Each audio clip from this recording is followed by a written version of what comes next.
100 கோடிக்கான success கொடுத்த எந்த ஒரு பிரதிபலிப்பும் அவர் முகத்தில் தெரியல. அவருடைய அக்கௌண்ட்டும் கிட்டத்தட்ட பூஜ்ஜியமாக இருந்துச்சு. என்னாச்சு யுவராஜ் அப்படின்னு கேட்டப்போ,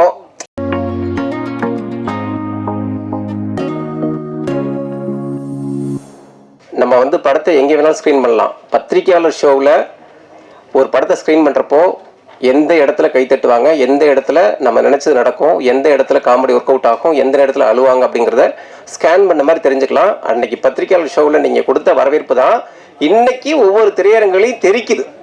அப்பேற்பட்ட வெற்றிக்கு மிகப்பெரிய காரணமாக இருந்த அத்தனை ஊடகத்தினருக்கும் பத்திரிகையாளர்களுக்கும் குறிப்பாக சமூக வலைத்தளங்கள் சார்ந்த அத்தனை பேருக்கும் உங்களை மனமார்ந்த நன்றி. எல்லாம் எந்திரிச்சிட்டிங்களா? அதனால டக்குன்னு ஆரம்பிச்சிட்டேன், தப்பா எடுத்துக்காதீங்க. எல்லாருக்கும் நன்றி. எல்லாமுமா இருக்கிற யுவராஜுக்கு நன்றி.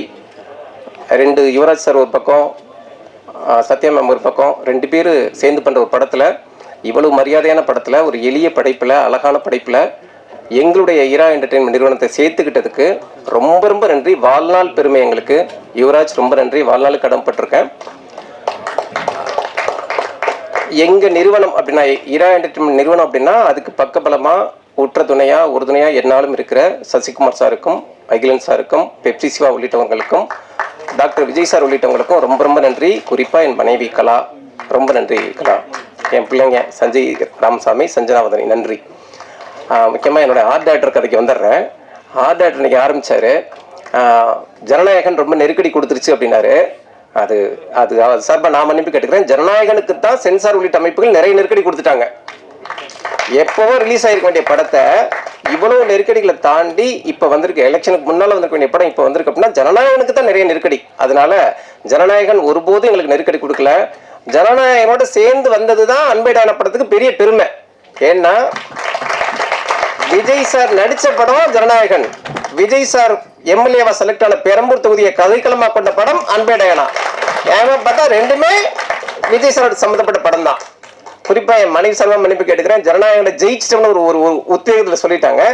ஜனநாயகன் ஜெயிக்கல, ஜனநாயகனோட சேர்ந்து நாங்களும் ஜெயிச்சிருக்கோம். ஏன்னா ஜனநாயகனுக்கு நிரம்பி வழிஞ்ச கூட்டம், அதாவது தண்ணி நிரம்பி வச்சுன்னா பக்கத்து வயலுக்கும் சேர்ந்து பாயிற மாதிரி எங்களுக்கும் நிறைய வந்திருக்கு.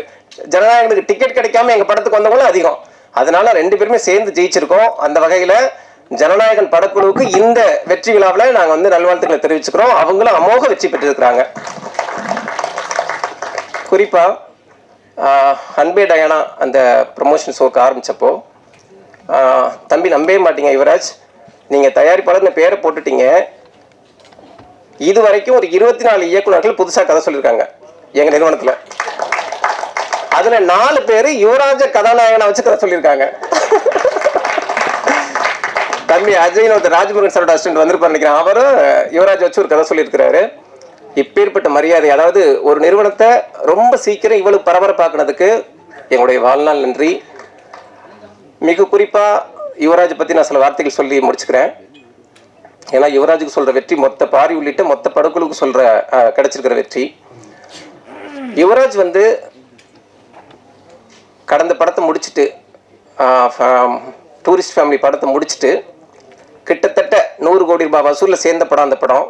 ஒரு வெற்றி மிகப்பெரிய கொண்டாட்டத்தை கொடுக்கும், குதூகலத்தை கொடுக்கும், ஆடம்பரத்தை கொடுக்கும், திமிரை கொடுக்கும். அந்த மாதிரி ஒரு முகபாவனையில் தான் அவர் வந்திருக்கணும். ஆனால் அவர் என் அலுவலகம் வந்தப்போ அவர் கண் கலங்கி இருந்துச்சு. ஒரு 100 கோடிக்கான சக்ஸஸை கொடுத்த எந்த ஒரு பிரதிபலிப்பும் அவர் முகத்தில் தெரியல.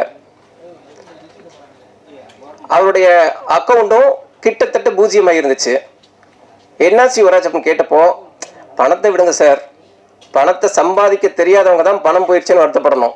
எனக்கு அதெல்லாம் கவலை கிடையாது. பணம் சம்பாதிக்கிறது ஜெயிக்கிறதெல்லாம் இங்கே ரொம்ப ஈஸி. ஆனால் நிம்மதியாக மனசார்ந்த சந்தோஷத்தோடு வாழ்றது தான் கஷ்டம் அப்படின்னாரு. அது ஒரு படத்தில் கூட நான் அப்படி ஒரு வசனத்தை நான் கேட்டதில்லை, அப்படி ஒரு வாழ்க்கையை நான் பார்த்ததில்லை. சொன்னது மட்டும் இல்லை, அதெல்லாம் விடுங்க சார். பாரி, ஜமா பண்ண பாரி, எனக்கு ஜமா படம் ரொம்ப பிடிக்கும் சார். ஜமா பண்ண பாரி அற்புதமான ஒரு கதையோடு வந்திருக்காப்புல. அதை படமாக்கும் சார், அதை நோக்கி ஓடுவோம். ஏன்னா பாரி மாதிரியான ஆட்கள் தான் சார் சினிமாவில் பெருசாக ஜெயிக்கணும். நம்ம வீட்டு பிள்ளைங்க மாதிரி இருக்கிற பசங்க தான் ஜெயிக்கணும். அதனால அந்த படத்தை நோக்கி போவோம் சார் அப்படின்னாரு. அந்த நேரத்தில் ஒரு ஒளிவிளக்கு மாதிரி, ஒரு ஜோதி மாதிரி, ஒரு பெரிய பக்கபலமாக உற்ற துணையாக எங்களுக்கு கிடைச்சவங்க தான் கரிகாலன் சாரோட மனைவி சத்யா மேம். ரொம்ப ரொம்ப நன்றி மேம். நியாயமாக பார்த்தா நான் தான் உங்களுக்கு செயின் போட்டிருக்கணும். உங்கள் 2 பேருக்கு எங்கள் படைப்பை சேர்த்துக்கிட்டதுனால நீங்கள் பரிசளித்து திக்கும் கார்டை வச்சுட்டீங்க. ரொம்ப நன்றி. ஒரு மனுஷனை எடை போட ஒரு சம்பவம் போதும்னு நான் நினைக்கிறேன். ஆனால் யுவராஜை வச்சு படம் ஆரம்பிச்சாச்சு. யுவராஜ் மேடம் சார்ந்து 2 பேர் சேர்ந்து மனமொத்த ஆட்களாக இணைஞ்சு படம் ஆரம்பிச்சிட்டாங்க. சில விஷயங்களை பேசலாம்னு நினைக்கிறேன். ஆரம்பித்தப்போ ஒரு நண்பர் என்னை அணுகிறாரு. சார், யுவராஜ் சார் வேணாம் சார், எதுக்கு அவர் கூடலாம் இருக்கீங்க அப்படின்னாரு. அதுக்கப்புறம் அகிலன் சார் ரூட்டில் ஒருத்தர் ஃபோன் பேசுகிறாரு. சார், ஒருத்தரை விட்டு 10 பேர் விலகுறாங்கன்னா அப்போ அவர் மேலே தானே சார் தப்புன்னு அர்த்தம், அதனால் இந்த ப்ராஜெக்டில் நீங்கள் இருக்காதீங்க சார் அப்படின்னாரு. கூடுதலாக நான் மிக மதிக்கிற ஒரு இயக்குனர் என்னை நேரில் அணுகி இந்த விஷயத்தில் நீ கொஞ்சம் ஒதுங்கிக்கவே, நம்ம வேணா படம் பண்ணலாம், இந்த ப்ராஜெக்ட் வேண்டாம் அப்படின்னு சொன்னாங்க. இத்தனை பேர் சொன்னப்போ தான் யுவராஜோட கையை உறுதியாக பிடிக்குன்னு நான் நம்பி நின்னேன். முன்னாலே சொன்ன மாதிரி ஒரு மனுஷனை எடப்போட ஒரு சம்பவம் போதும். ஆனால் யுவராஜ் நல்ல பிள்ளை, நம்பிக்கையான பிள்ளை, ஈவி இறக்கமான பிள்ளை, எல்லாத்துக்கும் துடிக்கிற பிள்ளைங்கிறதுக்கு 100 சம்பவம் என்னால் சொல்ல முடியும். அப்பேற்பட்ட தன்மையான தகுதியான படைப்பாளர், தயாரிப்பாளர். மிக குறிப்பான உதாரணம் சொல்ல போனால் அன்பே டயானா தான் செம்ம உதாரணம். அவர் அவ்வளவு தற்சோர்வோட இந்த படைப்பை ஆரம்பிச்சா கூட சொன்ன தேதியில் படத்தை ஆரம்பிச்சாரு, சொன்ன பட்ஜெட்டுக்குள்ள முடிச்சாரு, சொன்ன தேதியில் படத்தை முடிச்சாரு, சொன்ன தேதியில் ரிலீஸ் பண்ணாரு. ஜனநாயகன் மாதிரியான ஒரு படம் வர்றப்ப சார் அது நம்மளை பாதிக்காது சார், அது பெரிய படம் இருந்தாலும் பரவாயில்ல, நம்ம படத்தை ரிலீஸ் பண்ணலாம்னு தன்னம்பிக்கையோட ரிலீஸ் பண்ணாரு. பண்ணி இன்னைக்கு ஒரு டிஸ்ட்ரிபியூட்டர் கூட ஆதரப்பூர்வமாக சொன்னார். அப்பேற்பட்ட வெற்றியும் கொடுத்தாப்புல. ஒரு தயாரிப்பாளர் இதை விட வேற என்ன சாதிச்சு காட்ட முடியும் இந்த மண்ணில்?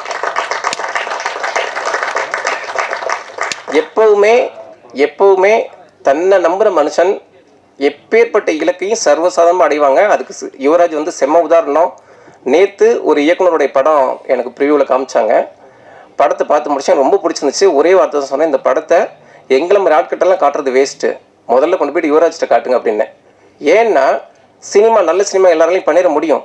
ஆனால் அந்த படத்தை கடைக்கோடி மக்கள் வரைக்கும் கொண்டு போய் சேர்க்கறது, அதுக்கு ஏற்ற மாதிரி பொசிஷன் பண்ணுறது, அதை மீடியாக்கள் மூலமாக எந்த அளவுக்கு ரீச் பண்ண வைக்கிறது, இந்த மாதிரி வித்தைகள் எல்லாம் யுவராஜுக்கு மட்டும்தான் தெரியுது அப்படின்னு சொன்னேன். வித்தை தெரிந்த மனுஷன் எப்பேற்பட்ட களத்திலையும் விளையாடலாம், எப்பேற்பட்ட ஆட்களோடையும் போட்டி போடலாம், எப்பேற்பட்ட ஆட்கள் இல்லாமலும் களத்தில் நிற்கலாம். அன்பே டயானாங்கிற படத்தோட வெற்றிங்கிறது எளிய கதைகளை, அன்பான கதைகளை அடைகாத்து வச்சிருக்கிற அத்தனை இயக்குநர்களுக்குமான வெற்றி. நன்றி, வணக்கம்.